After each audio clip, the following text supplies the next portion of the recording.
Ele traz para si essa grande tarefa e aos poucos ele vai cometendo uma atrocidade atrás da outra. E vai crescendo dentro dele uma voz maior, porque o primeiro contato que ele teve com o cristianismo ele gostou muito, mas não soube se entregar, né? Vai crescendo aquela voz, ele quer brigar com aquela voz, e quanto mais aquela conversão ao cristianismo cresce dentro dele, mais ele se torna radical na sua perseguição, até que um dia ele cai do cavalo, literalmente. As portas de Damasco, que ele pintou aqui, eu acho que está meio escuro, né? O pintor Caravaggio. Ele cai do cavalo e vê a imagem de Jesus à sua frente. E fala: Saulo, Saulo, por que me persegues? Ele, diante daquela imagem maravilhosa, ele diz o seguinte: Mestre, o que queres que eu faça? É a conversão daquele ser que já estava sendo convertido, mas não admitia. E para essa conversão, ele vai do 80 para o 8. Ele vai para o deserto viver alguns anos tecendo barracas, humildemente, num trabalho manual que ele necessitava para vencer aquela fera do orgulho intelectual que ele tinha dentro de si, para se tornar, então, o servo de uma vontade maior. Vejamos que ele foi muito tentado pelo orgulho e pelo poder, e ele soube fazer o sacrifício desse posto de poder e desse posto de orgulho para realmente assumir aquilo que ele veio fazer aqui na Terra. O seu daimon, assumir a sua missão, o sentido da sua vida. Jung fala o seguinte: onde o amor impera, não há desejo de poder. E onde o poder predomina, há falta de amor. Um é a sombra do outro. E Joana assim o ratifica. Joana vai nos falar, Joana de Ângeles, que na nossa vida, toda vez que nós nos sentimos impulsionados pelo poder, é porque falta amor. Falta amor próprio. Não aquele amor próprio olhar para o umbigo, vaidoso. Amor próprio de auto-reconhecimento. E de carinho até mesmo para com as nossas fraquezas. Cada vez que falta esse amor, que nós necessitamos amor das criaturas e não sabemos dizer isso e ficamos naquela dependência, tentamos dominá-la. Como a pessoa ciumenta que quer dominar o marido, a esposa, o namorado, a namorada, o ficante. Porque tem ciúmes daquela pessoa. Não consegue ficar feliz com a sua felicidade. Em vez de nós conquistarmos aquela pessoa, a tomarmos uma meta de amor conosco, olharmos os dois para o mesmo propósito, nós queremos que ela fique limitada à nossa pessoa. Que ela não pense de forma diferente, porque não podemos perdê-la, como se nós fôssemos donos daquela pessoa. E aí nós não reconhecemos a liberdade dela, e não reconhecemos como nós estamos agindo como crianças famintas, crianças enjeitadas, que estamos projetando no outro essa nossa dependência, de uma forma um pouco voraz, devoradora, né? E vamos passar por essa questão muito nessa vida, e quem sabe nas próximas, né? Porque é um aprendizado que leva muitas e muitas encarnações, meus amigos. Ele também traz o seguinte: todo amor verdadeiro e profundo é um sacrifício. Sacrificamos nossas possibilidades, ou melhor, a ilusão de nossas possibilidades. Quando não há sacrifício, nossas ilusões impedirão o surgimento de sentimento profundo e irresponsável. Mas com isso também somos privados da possibilidade da experiência do amor verdadeiro. Vejamos bem, para que possamos chegar ao amor, nós devemos sacrificar algumas coisas na nossa vida. A minha voz está sumindo, né? Faz uns 3 dias eu pensei: hoje ela vai me deixar na mão. Tudo bem, qualquer coisa eu faço mímica, né? Vocês não conseguirem me ouvir. É o que estou rouco, não é o mentor falando. A pessoa está incorporando. Eu estou sem voz mesmo, estou com dor de garganta há vários dias. Algum pensa: como? Ah, sim. Às vezes as pessoas pensam, né? Será que é o Bezerra de Menezes? Porque o Divaldo, ele, quando incorpora Bezerra, já vem aquela mudança na voz. As pessoas: será que é o Bezerra? É eu mesmo que não cuido da garganta. Então nós precisamos fazer vários sacrifícios na nossa vida. Sacrificar muitas vezes os pensamentos mesquinhos. Compreender que nessa existência nós não podemos ter tudo. Nós gostaríamos de ter aquela vida cheia de ganhos, mas ao mesmo tempo evoluindo espiritualmente, mas ao mesmo tempo eu quero ter tal e tal pessoa, e eu tenho que ser considerado de tal forma, e eu não posso abrir mão de nada disso.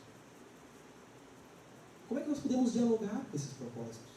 O que eu posso ganhar um pouco daqui, um pouco dali, e o que é mais importante? Aí nós vemos, né? Quantas caminhadas, quantas vezes nós chegamos encruzilhadas em nossa vida e pensamos, eu até posso conseguir isso, mas o que eu vou perder? Será que eu vou perder minha paz de espírito? Muitas vezes nós perdemos. Nós seguimos para o caminho, nós perdemos a paz de espírito, perdemos o entendimento sobre nós mesmos, e isso começa a ser um sinal que talvez nós devemos reconsiderar a forma pela qual nós buscamos aquilo. Até podemos continuar buscando, não sabemos do que estamos falando, para cada um é uma coisa, mas talvez a forma pela qual estamos buscando. Isso também é essa nossa criança interior. Criança tem isso, né? Tu leva no parquinho, o que tu quer comer? Eu quero cachorro quente, eu quero refrigerante, eu quero sorvete, eu quero picolé, eu quero prato, eu quero algodão doce. E ela não quer escolher, ela não quer abrir mão, ela quer ficar com os dois. Aí depois, estou com dor de barriga. Né? Então a gente também fica com dor de barriga, né? A gente quer pegar tudo ao mesmo tempo. Né?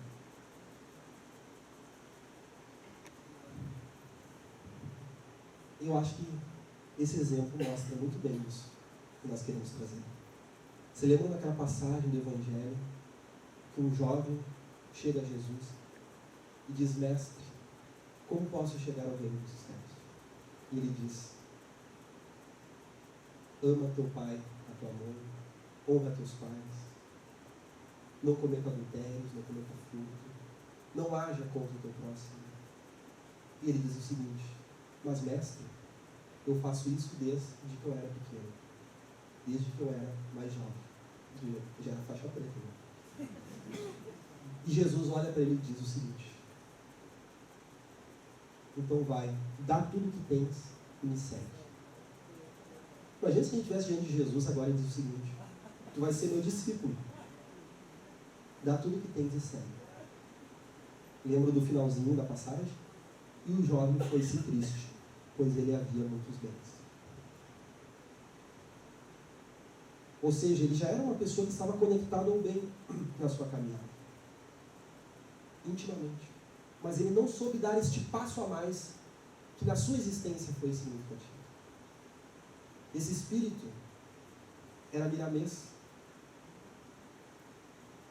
em uma outra encarnação. E ele relata que 2 semanas após aquilo ele desencarnou numa corrida de biga. Biga é aquela carruagem romana, né? Ele cai da carruagem e morre, desencarna. Já que ele não seguiu o mestre, a sua missão na Terra estava terminada.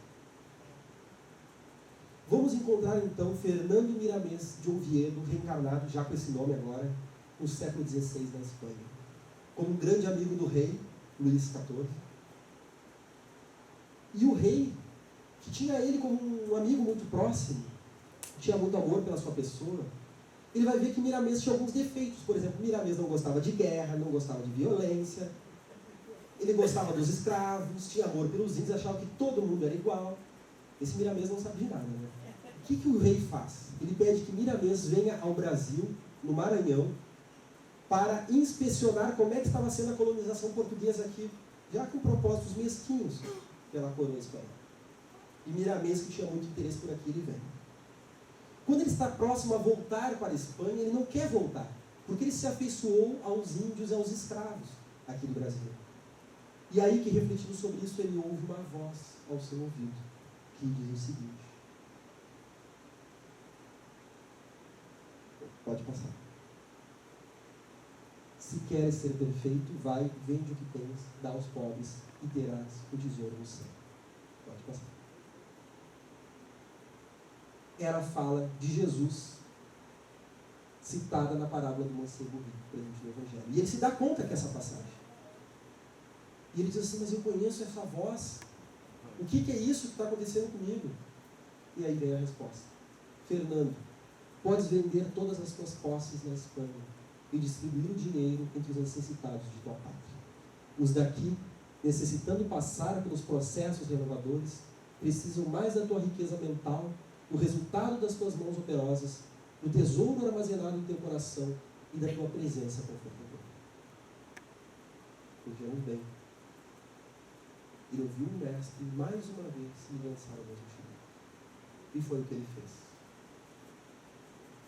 Ele escreveu para a Espanha, na época não tinha nome do não tinha, nessa época, e pediu que tudo que ele tinha, ele também era rico, nessa vida também, fosse vendido para que o lucro fosse dado aos pobres.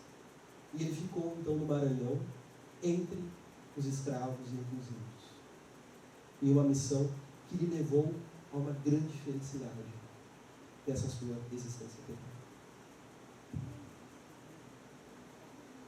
Vamos também falar de outros momentos decisivos. Eu vou passar este um pouco rápido, né?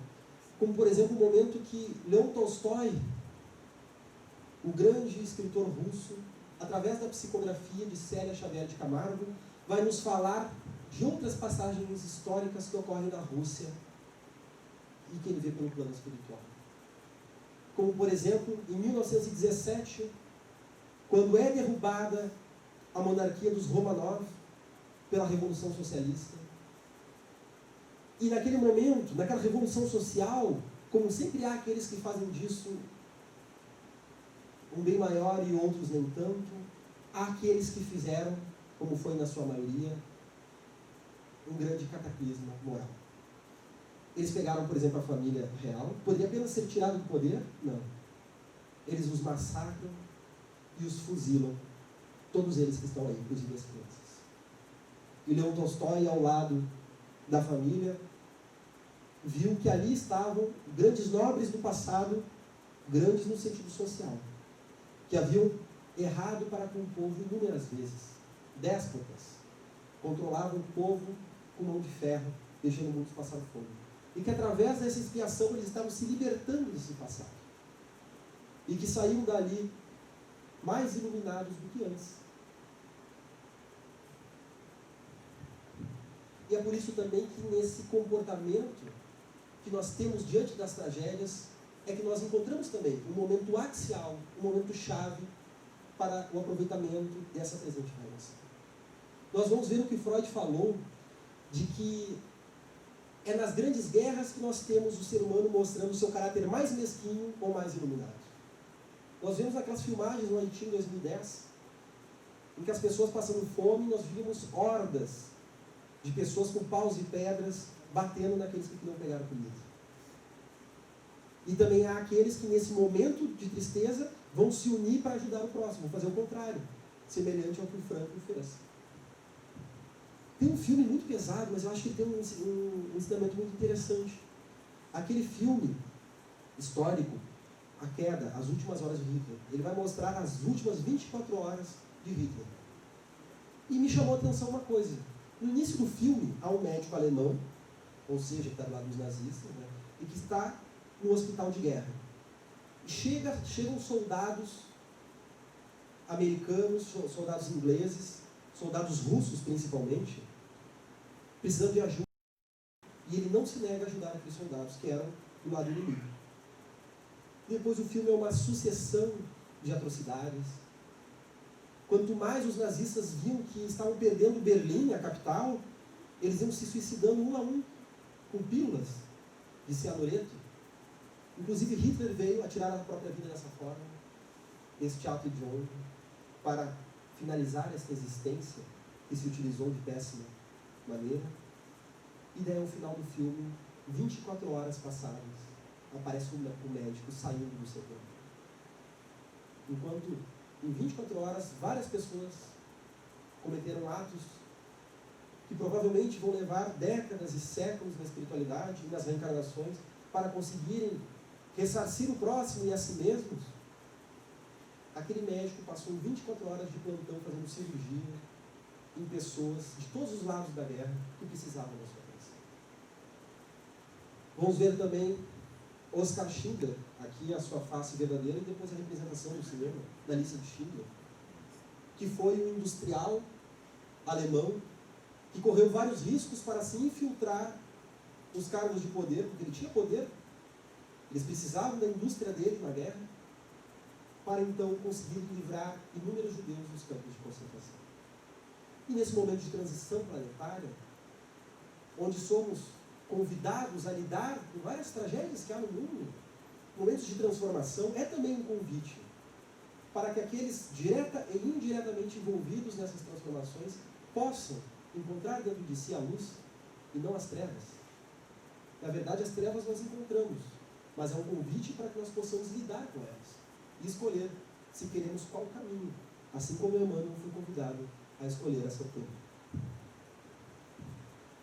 É por isso que nós falamos dessa dimensão moral do ser. E aí, o bichinho olhando o reflexo dele no gelo. Né?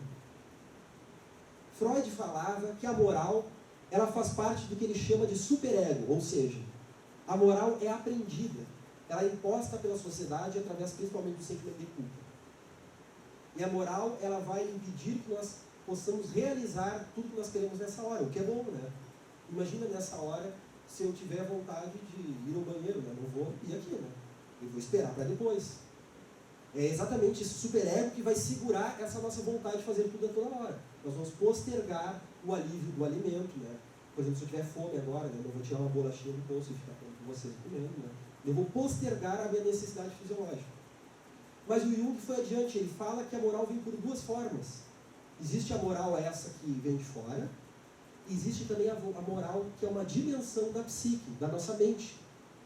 Nós trazemos dentro de si uma esfera moral da nossa vida.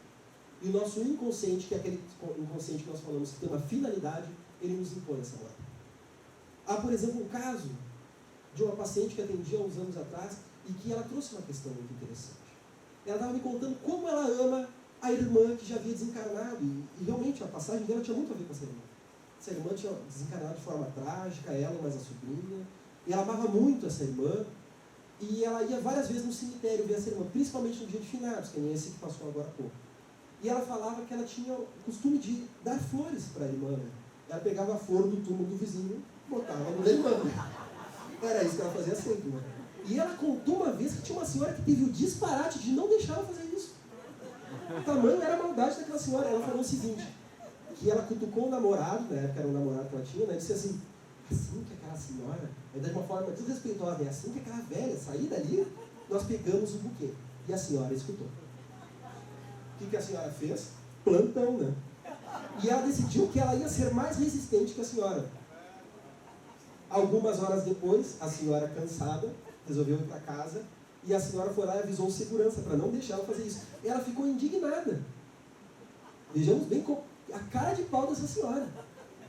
E eu conversei assim, tu não acha que essa senhora, assim como tu tem esse amor pelos teus parentes que desencarnaram, ou faleceram ali, né? A gente fala dessa forma.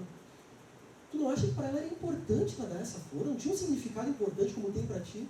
Sim. E se fizesse isso contigo? Eu matava. Tu não sente culpa? Não sinto. E ela trouxe outros elementos de sua vida. Por exemplo, agora que ela tinha uma profissão muito digna, né, ganhava um salário apertado, não era a mesma coisa quando ela trabalhava com a irmã que morreu. Né? As duas trabalhavam no tráfico, elas ganhavam muito dinheiro. Como era difícil agora, né? E tu vê, então tu acha assim, é difícil essa transição de épocas. Tu não sentia nada? Não sinto culpa. E disse minha irmã, sinto discordar de ti, mas tu sente. Não sinto culpa, como é que tu vai botar a palavra na boca? Tu sente. Tu lembra o que nós estamos fazendo há várias consultas, o que tu me fala? O quê? Me conta o que tu me falou no nosso último encontro. Aquilo que aonde eu vou, eu sinto que as pessoas vão descobrir quem eu sou. Sim. Ela faz uma entrevista de emprego, ela acha que ela vai ser descoberta, ela não sabe nem pelo quê. Ela ia trabalhar em determinado local que ela tinha que cuidar de algumas coisas, ela ficou afirmando sem parar que ela não conseguia cuidar e que nada ia sumir dali. E ainda desconfiaram o fato de ela não parar de falar que ia fazer certinho. E aonde ela vai, as pessoas desconfiam dela. E se não desconfiam, ela faz as pessoas desconfiarem, porque ela desconfia de si. Ela se sente indigna diante de tudo. Ela sente como se fosse um lobo vestido de cordeiro. Só que ela não sabe por quê. Aí nós vemos, sem julgar essa irmã, né, meus amigos, até porque o processo dela foi muito importante e ela se dar conta disso. Era uma culpa que vinha através de um pânico, de pensamentos obsessivos, de pensamentos intrusivos, né? De um auto-julgamento que ela se julgava, se condenava o tempo inteiro através dessa dimensão moral do ser. E não vamos achar que a nossa dimensão moral vai ficar nos colocando culpa. Ela nos confronta com alguns elementos para que nós desenvolvamos a responsabilidade. Como a gente não faz isso, a gente fica no primarismo da culpa, muitas das vezes. Né? Pode passar.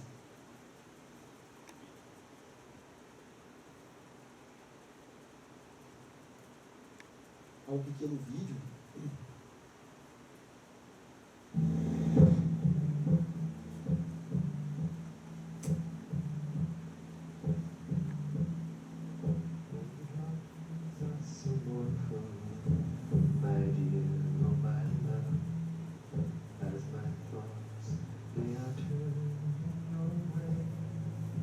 Talvez alguém já conheça este filme.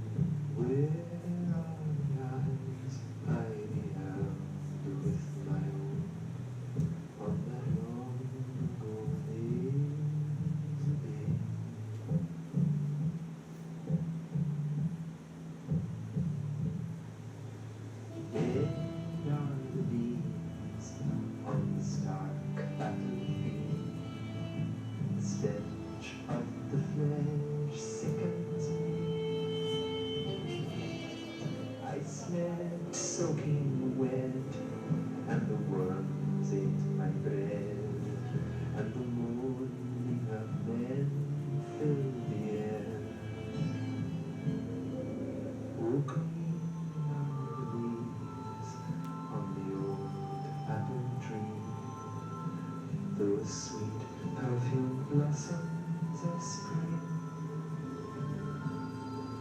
entwined in your hair, a smile in your eye, a soft blade of grass for a ring.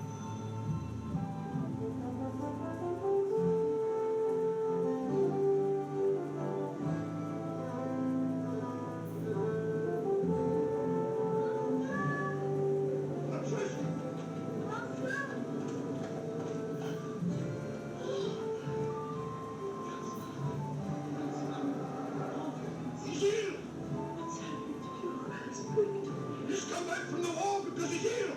He's not a coward. Come on.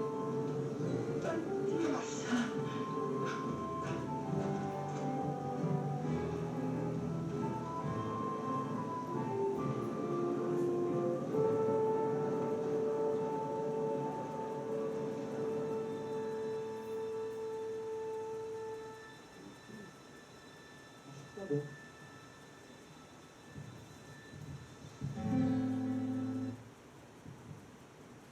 Reconhecer o personagem, Francisco de Assis, que volta cambaleando a cidade de Assis após as guerras feudais.